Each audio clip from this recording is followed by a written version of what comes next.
Hello everyone and welcome.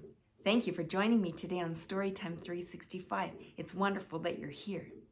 My name is Barbara, and with fall here, we're not only thinking about the animals heading into hibernation, but also the birds getting ready to migrate. Today's story is called Franklin Celebrates. This is a book from the Franklin series and is based on the work created by Paulette Bourgeois and Brenda Clark.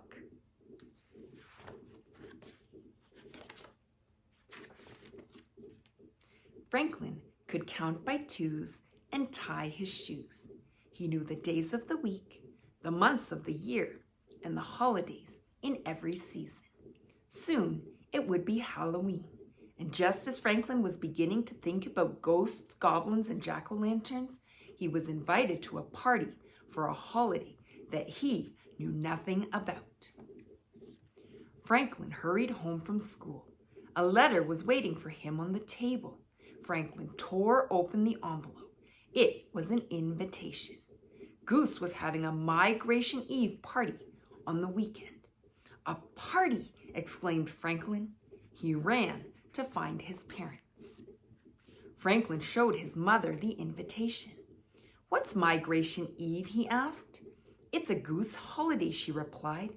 "It marks the day geese leave their summer homes and fly south for the winter." Franklin was puzzled. "But Goose doesn't migrate," he pointed out. "Her family doesn't," agreed Franklin's mother, "but lots of her friends and relatives do."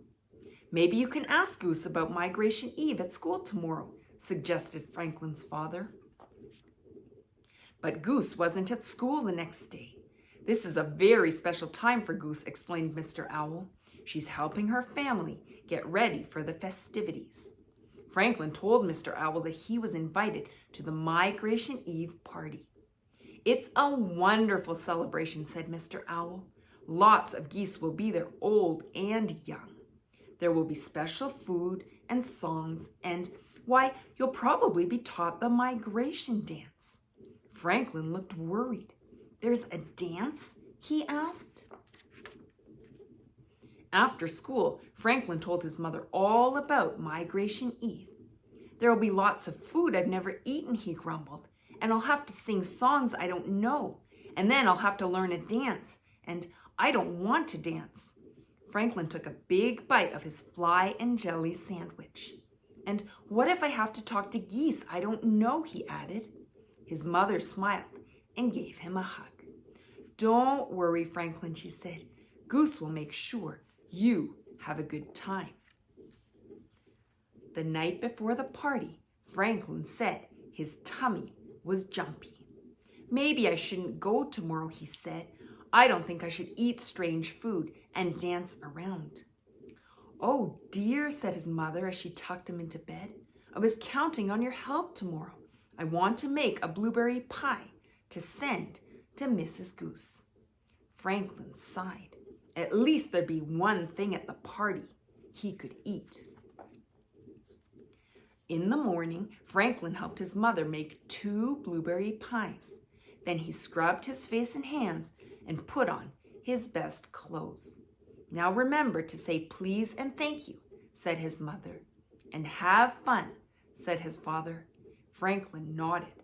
"But I'm not going to dance," he mumbled.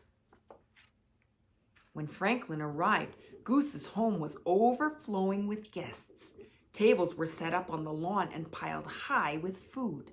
A band played music, and goslings ran about everywhere, sneaking treats from the dessert table and scampering off to hide. "Franklin," cried Goose, "I'm so glad you're here." Mrs. Goose took Franklin's pies. "Thank you, Franklin," she said. "How thoughtful." Goose led Franklin across the lawn. "First, let's eat," she said. "You have to try some of everything." Franklin felt his tummy begin to flip-flop, but then he looked at the food. "This food is all normal," he said. Goose looked puzzled. "Of course it's normal," she replied, "and it's yummy." Goose heaped Franklin's plate with a bit of everything. "We always begin with ice cream," she explained. "That reminds us that the cold is coming." Then we have mashed potatoes. They're like the clouds we fly through on our way south. Then a cob of corn covered in butter. That's yellow for the sun on our wings.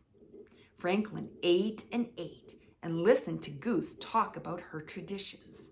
And we finish with a donut, but you have to share it with someone. That means we're sharing our journey together. Franklin smiled and gave half of his donut to Goose.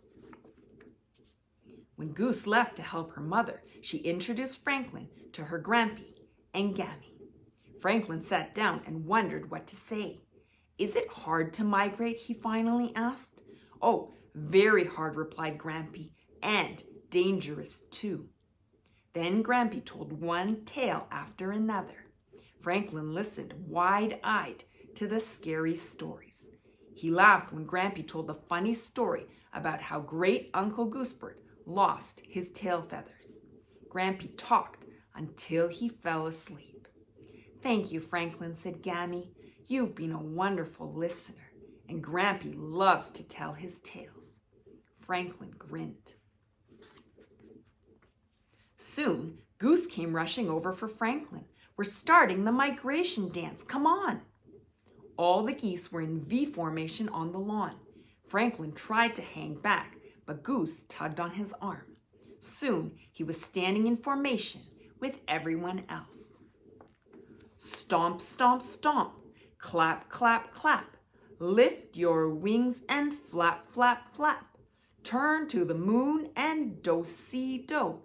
Bow to where the warm wind blows. Shimmy, shimmy, shimmy. Shake, shake, shake.